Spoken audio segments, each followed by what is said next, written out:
Hello, welcome to Đồng Nai Radio and Television Station. Here comes the news today. On September the 30th, after issuing the order to start construction of Phan Thiết Dầu Giây Expressway project, Standing Deputy Prime Minister Trương Hòa Bình led the Central Working Group to inspect the liquidation of rubber trees and building Lộc An Bình Sơn resettlement area for the project of constructing Long Thanh International Airport. Mr. Cao Tiến Dũng, chairman of the Provincial People's Committee, received and worked with the delegation. Reported to the inspection team, chairman of the Provincial People's Committee, Cao Tiến Dũng, said that the first phase of the Long Thanh Airport project needs more than 1.8 thousand hectares of land, including more than 1.1 thousand hectares of rubber gardens.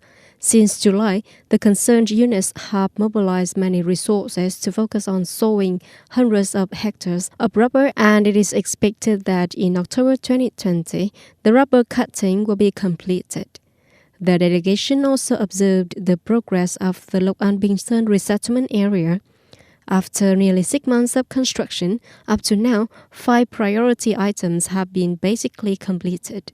Contractors are focusing on the next works such as lighting system, water supply, electricity, and infrastructure in 12 functional areas.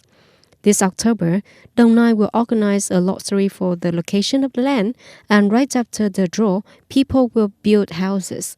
Deputy Prime Minister Trương Hòa Bình highly appreciated Đồng Nai's efforts in the liquidation of rubber trees as well as in the construction of the resettlement area to promptly hand over the ground to start the project. Nearly 800 documents, publications, pictures, and movies about President Ho Chi Minh were introduced to the public through the exhibition Ho Chi Minh Forever in His Name, which just opened on September the 30th at the General Science Library of Ho Chi Minh City. Trade with more than 600 documents, publications, books, newspapers, and magazines related to the thought and career of revolutionary activities of President Ho Chi Minh were introduced to the public. Uncle Ho's image is portrayed more vividly, closely, warmly, but spiritually through the exhibition Images of President Ho Chi Minh in cinematographic works with more than 130 pictures and posters. The film is divided into 3 themes: fighting a way for the Vietnamese people, the period of 1911 to 1945, Ho Chi Minh, the old father of the Vietnamese nation, from 1946 to 1969, President Ho Chi Minh with Vietnamese Revolution cinema. In the framework of the exhibition, 2 documentary films, The Road to the Fatherland and Ho Chi Minh, A Portrait of a Person, were also shown to the public. The exhibition is open from September the 30th to October the 12th. Singapore government's notice has just said that the country will unilaterally remove border restrictions to visitors from Vietnam and Australia, except Victoria State, from October the 8th. Specifically, visitors from Vietnam and Australia can apply for an air travel permit to enter Singapore from October the 1st, and the earliest possible time to enter the country is October the 8th.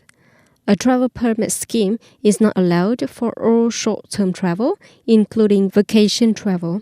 However, travelers must do a quick test upon arrival in Singapore. Civil Aviation Authority of Singapore assesses that Vietnam and Australia have successfully controlled the COVID-19 pandemic, so the risk of imported infections is low.